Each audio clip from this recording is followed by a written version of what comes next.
Shalom, my dear brothers and sisters. Today is Wednesday.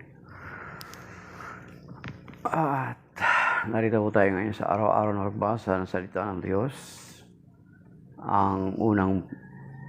The first reading of the day ay hinango sa sulat ni San Pablo kay Tito, chapter 3, verses 1 to 7. Paalalahanin mo silang pasakop sa mga pinuno at mga may kapangyarihan, sundin mga ito at maging handa sa paggawa ng mabuti. Pagbawalan mo silang magsalita ng masama kaninuman, kailangan maging maunawain sila, mahinahon at maibigin sa kapayapaan. Noong una tayo'y nalihis ng landas dahil sa ating kamangmangan at katigasan ng ulo. Naging alipin tayo ng sariling damdamin at lahat ng uri ng kalayawan. Naghari sa atin ang masamang isipan at pagkainggit. Tayo kinaputan ng iba at sila'y kinaputan din natin. Ngunit nang mahayag ang kagandahang loob at pag-ibig ng Diyos na ating tagapagligtas, tayo iniligtas niya. Natamo natin ito hindi dahil sa ating mabuting gawa, kundi sa kanyang habag sa atin. Naligtas tayo at ipinanganak na muli sa Espiritu Santo na siyang luminis at nagbigay ng bagong buhay sa atin. Sa pamamagitan ng ating tagapagligtas na si Jesucristo, ibinuo sa atin ng Diyos ang Espiritu Santo upang tayo pabanalin ng kanyang pag-ibig at kamtan natin ang buhay na ating inaasahan. Ang salita ng Diyos. Salamat sa Diyos. Ang responsorial psalm. Dito natin kunin sa English. Psalm 23, based from Psalm 23. The Lord is my shepherd, there is nothing I shall want. The Lord ruleth me, and I shall want nothing. He hath set me in a place of pasture. He hath brought me up on the water of refreshment. He hath converted my soul. The Lord is my shepherd, there is nothing I shall want.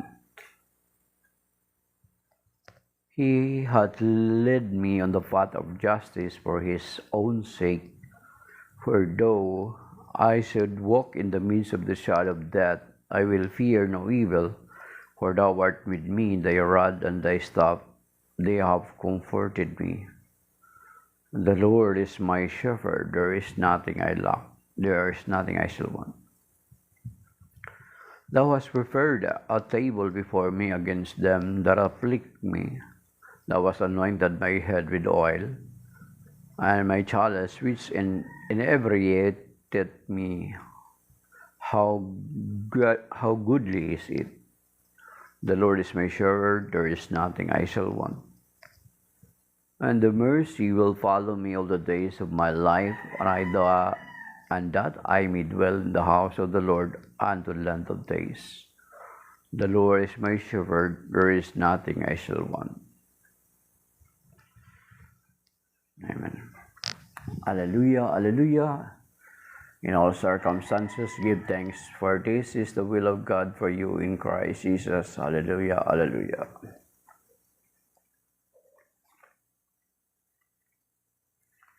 Ang mabuting balita ng Panginoon ayon kay San Lucas, chapter 17, verses 11 to 19. Papuri sa iyo, Panginoon. Sa paglalakbay ni Jesus patungong Jerusalem, nagdaan siya sa hangganan ng Samaria at Galilea. Nang papasok na siya sa isang layon, siya ay sinalubong ng 10 kitungin. Tumigil sila sa malayo-layo at humiyaw ng, Jesus, Panginoon, mahabag po kayo sa amin. Nang makita nila ay sinabi niya, umayo kayo at pakita sa mga saserdote. At samantalang sila ay naglalakad, gumaling sila. Nang mapuna ng isa na sila'y magaling na at magbalik na magaling na, nagbalik siyang sumisigaw ng pagpupuri sa Diyos. Nagpatira pa siya sa paanan ni Jesus at nagpasalamat. Ang taong ito ay Samaritano, libat 10 ang gumaling. Tanong ni Jesus, nasaan ang siyam? Wala bang nagbalik at nagpuri sa Diyos, kundi ang dayuhang ito? Sinabi ni Jesus sa kanya, tumindig ka at humayo sa iyong lakad, pinagaling ka dahil sa iyong pananal. Ang mabuting balita ng Panginoon, pinupuri ka namin, Panginoong Hesukristo. Ayan. Okay. Ang background ko po sa mga nakakaalam, yan ay ang Regina Rica sa Sampaloc, Tanay Rizal. So, ang unang pagbasa ngayon ay sinasabi ni San Pablo kay Tito na ituro ni Tito sa kanyang mga tinuturuan na sila ay magpasakop sa namumuno sa kanila. Balikan natin sa Tito chapter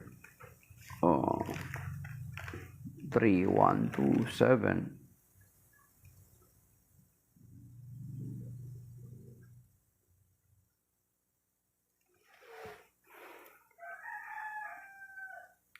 Pasakop sa mga pinuno at mga kapangyarihan, sundin ang mga ito at maging handa sa paggawa ng mabuti.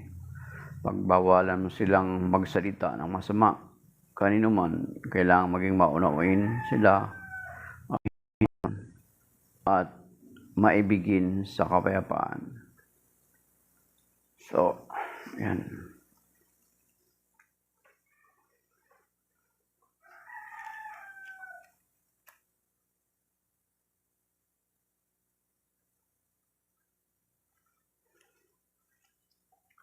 And then sa Ebanghelyo ngayon, mga kapatid, ay makita natin na 10 kituwin ay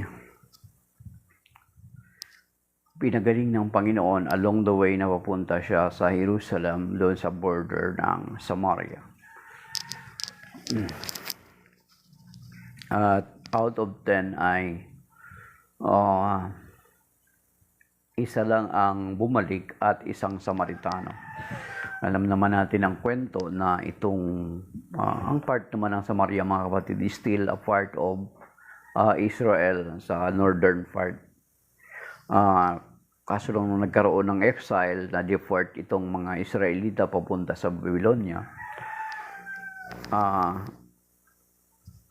Itong part ng Samaria ay kumbaga parang may naiwan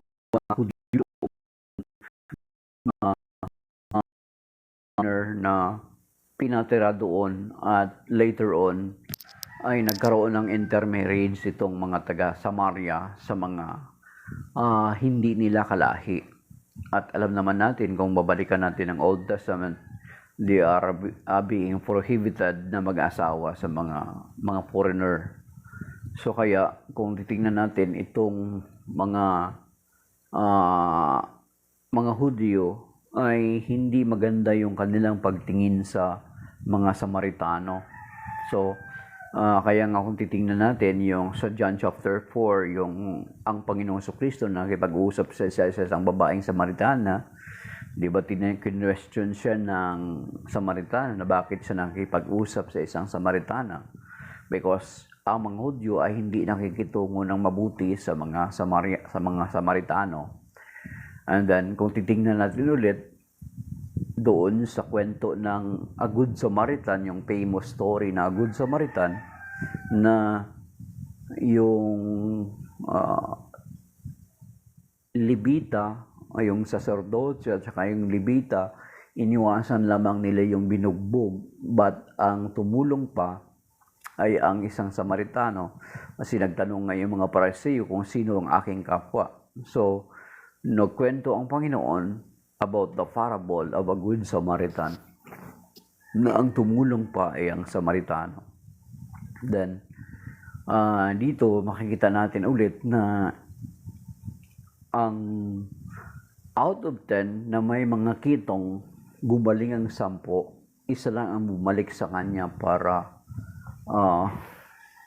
magpasalamat. Yung dalawa, sigurado na yun ay mga purely na mga Hudyo at pupunta sila sa sacerdote para ipakita ang sarili para matanggap sila sa community. Kasi alam naman natin na ang mga kitongin sa panahon nila na they are being ostracized, they are living outside the community. So, dumiritso sila sa pari. Para sa kanila is ang importante sa kanila yung ma-accept sila sa community, ma-accept sila sa pamilya nila. Pero itong Samaritano, bumalik at nagpupuri at nagpasalamat sa ating Panginoon after siya gumaling. So, ang ibig sabihin, mga kapatid, na ang aral ng Ebanghelyo ngayon is na ang Diyos ay nag-e-expect sa atin na magbalik ng pasalamat sa Kanya. Kaya ngayong gospel antiphon ngayon yung actually from 1 Thessalonians chapter 5 verse 18. Kaya nga sinasabi dito sa 1 Thessalonians, ibig sabihin na ang Panginoon ay nag-e-expect sa atin na magpasalamat tayo sa Kanya. Dito sa 1 Thessalonians chapter 5 verse 16 to 18 ang sabi rito, sabi niya, magalak kayong lagi, maging matyaga sa pananalangin. Then verse 18, ipagpasalamat ninyo sa pangalan ni Kristo Jesus ang lahat ng pangyayari sapagkat yaon ang ibig ng Diyos. So ibig sabihin na dapat everything na nagaganap sa ating buhay ay ipagpapasalamat natin sa Panginoon. Kasi everything na halimbawa mga blessings na ating natanggap is comes from the Lord. Hindi naman ito galing sa atin. Kaya kinakailangan na kapag may mga natanggap tayo is we always thank the Lord for it, mga kapatid. Sabi nga rin dito sa James chapter 5, sa Santiago chapter 5, mayroon ding katulad nito na sinasabi ng James chapter 5.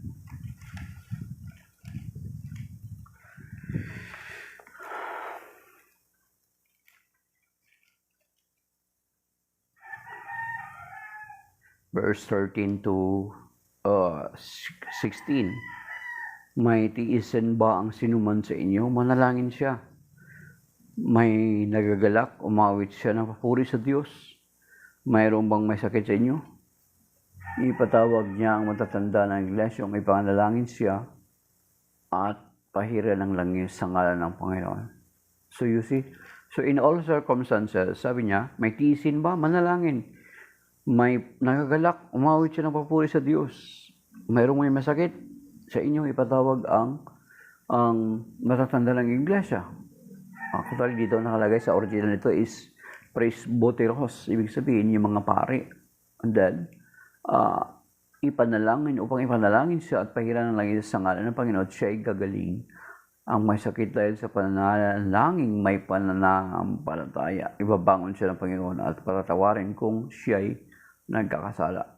Kaya nga, ibig sabihin na in all circumstances ng buhay natin ay dapat nagpapasalamat tayo sa Panginoon. Kasi halimbawa kahit pagsubok man, pinagpasalamat pa rin natin sa Panginoon. Bakit? Through that mga pagsubok sa buhay natin ay matututo tayo, mga kapatid. Diba? Dahil nandun sa halimbawa nagkasakit ka, nagpasalamat ka. Bakit? Ma-remind ka na next time you will take care of yourself. Diba? So sa 1 Thessalonians chapter 5 verse 18, in all circumstances give thanks to the Lord, for this is the will of God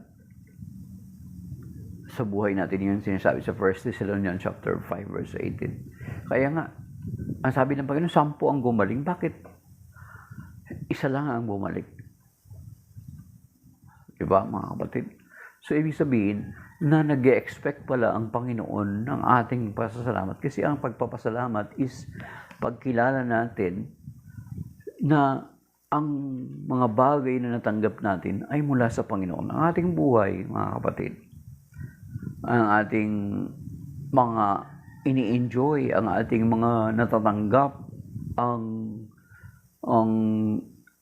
result ng ating effort, bagamat tayo ang gumawa, pero hindi natin pwede sabihin na it is just because of our strength.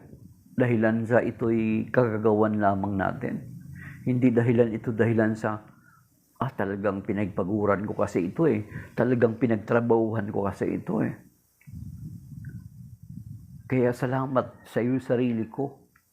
Kasi ang sipag mo, dapat hindi ganun. Kundi nagpapasalamat na rin tayo sa Panginoon. Lord, salamat sapagkat binigyan mo ako ng lakas. Binigyan mo ng buhay, binigyan mo ako ng kakayanan. Binigyan mo ako ng lakas para magawa ko mga bagay nito. That is why I receive these things because of you. So, andun yung pupuri at pasasalamat natin sa Panginoon. Hindi natin inaangkin at inaari na it is because of our effort alone. Ibang mga kapatid, sabi nga dito sa Zacarias chapter 5 verse 4, Zacarias chapter 4 verse 6, sabi niya, not by might nor by power, but by my spirit, saith the Lord of hosts. So, ibig sabihin, dahilan dun sa tulong ng Panginoon. Kaya tayo nagtatagumpay sa tulong ng Panginoon. Kaya natin nagagawa yung mga bagay-bagay kung ano meron tayo. Yung sabi din sa Kawikaan chapter 3 verse 5 to 6, diba? Ganun din yung tema nung sinasabi doon. Sabi niya dito sa Kawikaan, sabi niya, magtiwala ka sa Diyos, buong puso at lubusan, at huwag kang mananangan sa sarili mong karunungan. Ang sabi dito kaya huwag kang magtiwala buong puso at lubusan, at huwag kang mananangan sa sariling karunungan. Siya isang guniin sa lahat mong mga balak at kanya kang itutumpak sa lahat ng iyong lakad. So, the total trust and dependence must be from God, not in our strength, mga kapatid. Kaya hindi natin pwede ipagmalaki na I achieve all these things because of me, because I studied, I work it hard, I give my life to it. Dapat lagi natin i-recognize na lahat ng ito ay galing sa Panginoon. Kaya nga ang pagpapasalamat is a way of recognizing that everything comes from God. Hindi natin pwede ipagmalaki, mga kapatid. Diba?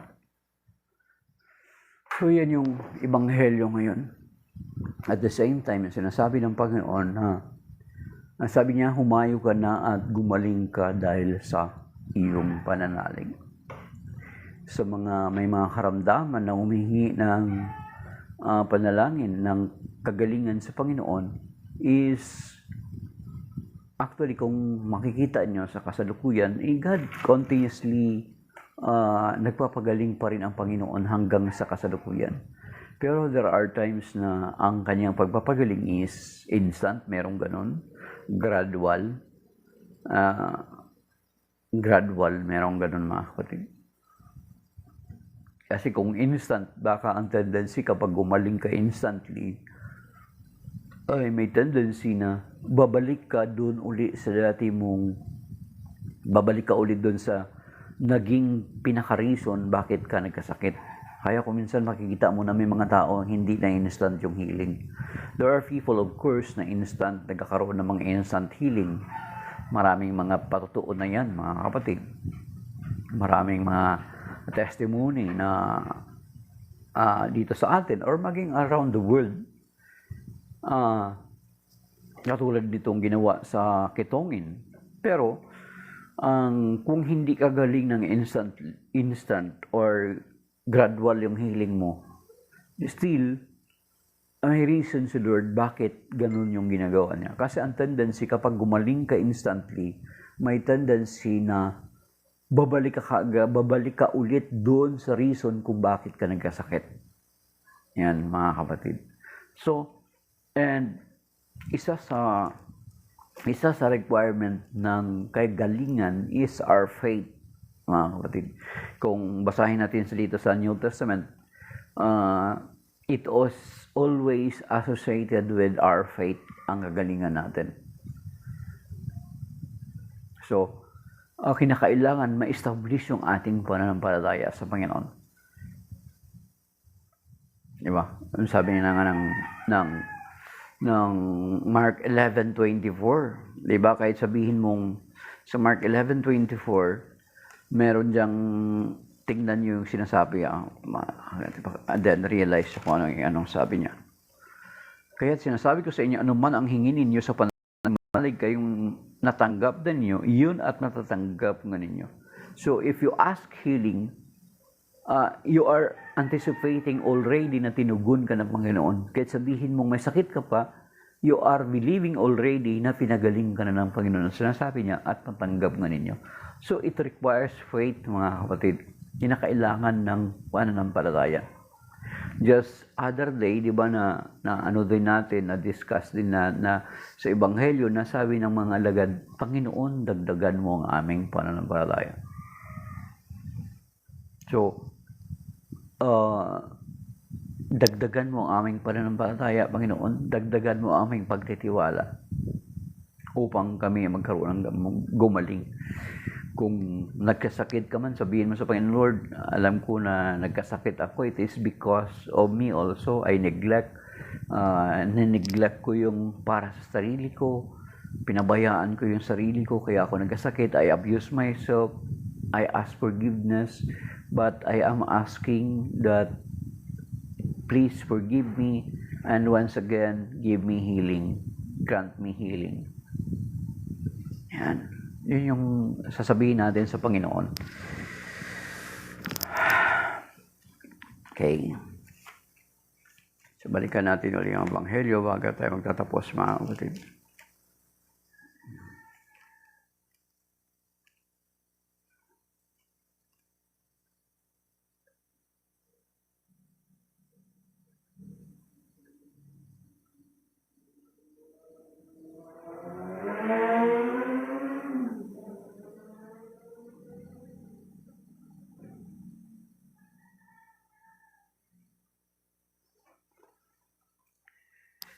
Verse 19, sana ma-memorize natin ito, mga kapatid. Sinabi ni Jesus sa kanya, tumindig ka, tumayo sa iyong lakad, pinagaling ka dahil sa iyong pananalig. So,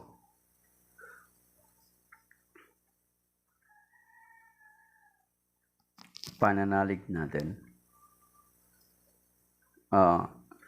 Hindi lamang tayo maniwala, kundi magtiwala and then umasa.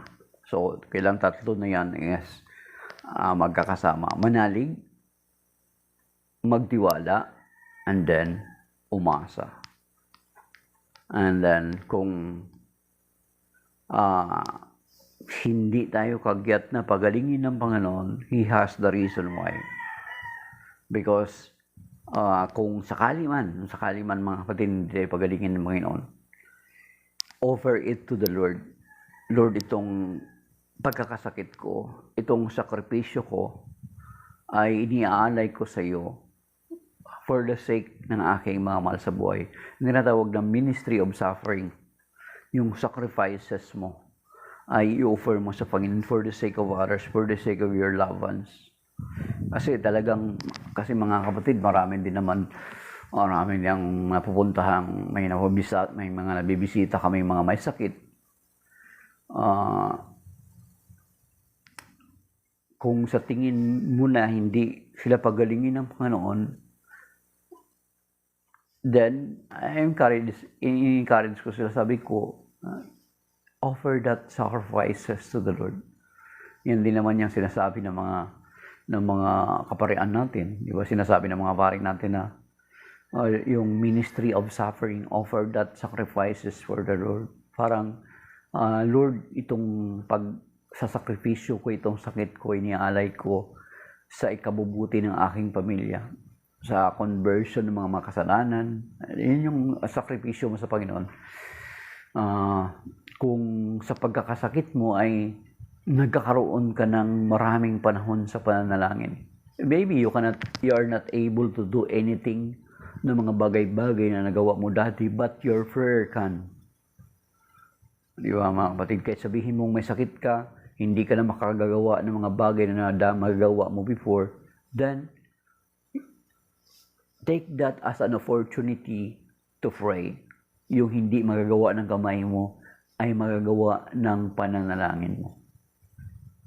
Diba? Marami ka ng panahon ng pananalangin. Yun yung sinasabi ko doon sa isang kapatid natin na stroke na binibisita namin. More than 10 years na siyang na-stroke. Bata pa. Sabi ko, alam ko na meron ka mga self-pity sometimes. Siguro sana ipuin din ng Panginoon yung mga member ng pamilya niya. Kasi it seems na parang hindi na siya nailalabas. May ano naman may wheelchair naman. Pero sabi ko sa kanya, maaring dito ka nilagay ng Panginoon. Sabi ko sa kanya, hindi ka makalabas, hindi ka makakapunta sa ibang lugar, but your prayer can. Kaya huwag kang mangginawa, kapatid kako. Yung pananalangin mo, yung magiging ministry mo for the sake of other people, for your loved one, sa conversion ng mga mahal mo sa buhay. Kaya kako, huwag kang mangginawa. Just continue. Na yung sacrifices mo ay i-offer mo sa Panginoon.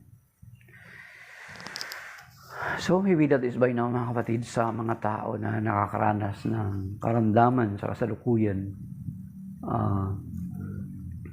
if it seems na tagal-tagal ka nang nananalangin for your healing, but still ay hindi ka gumagaling, then maybe you have to realize na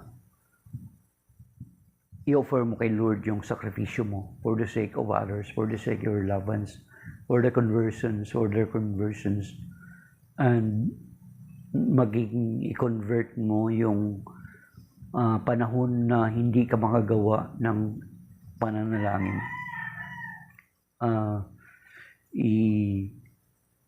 I-consider mo na ikaw yung parang Moses para sa pamilya mo. Di ba si Moses, while the Israelites is going into battle, si Moses andun na naman siya sa bundok nananalangin. So, yung pananalangin mo ay malaking bagay para sa mga mahal mo sa buhay. Kaya patuloy ka lang, mga kapatid. Huwag ka manghinawa na andyan ka, pero ialay mo yung prayer mo sa Panginoon. Ialay mo yung karamdaman mo sa Panginoon. Ialay mo yung karamdaman mo as a sacrifice to the Lord for the sake of your loved one. So para hindi ka magkaroon ng parang self-pity. Kahit andyan ka lang sa sulok, your prayer can do many things. Yan yung ginawa ni Moses. Basahin mo yung Exodus chapter 17. Yung panalangin ni Moses ay malaking bagay sa ikatatagumpay ng kanyang lahi. The same with you, na yung panalangin mo ay napakalaking bagay sa ikatatagumpay ng iyong lahi, sa conversion ng iyong angkan, sa katagumpayan ng iyong mga anak or mahal sa buhay. Kaya huwag kang manghinawa. Mahina ka, pero remember na kung sa Diyos ka umaasa at nagtitiwala, ang Diyos na iyong inaasahan ay siyang iyong kalakasan. So maybe that is by now, mga kapatid. Shalom, and may God bless us all and keep us safe and sound. Let us not forget to always thank the Lord for all His goodness and mercy, even to those to the trials that come our way. Ipagpasalamat natin sa Panginoon. Sa love that is by now. Maraming salamat sa mga nag-like at sa mga nag-tap ng kanilang screen at maging yung mga passers-by. Though hindi man sila nag-tap ng screen, pero they consider to listen to us. May the Lord of mercy and compassion bless us and keep us safe and sound sa araw na ito. In Jesus' name, amen. So, may God bless us all, my dear brothers and sisters, and signing off for this live broadcast.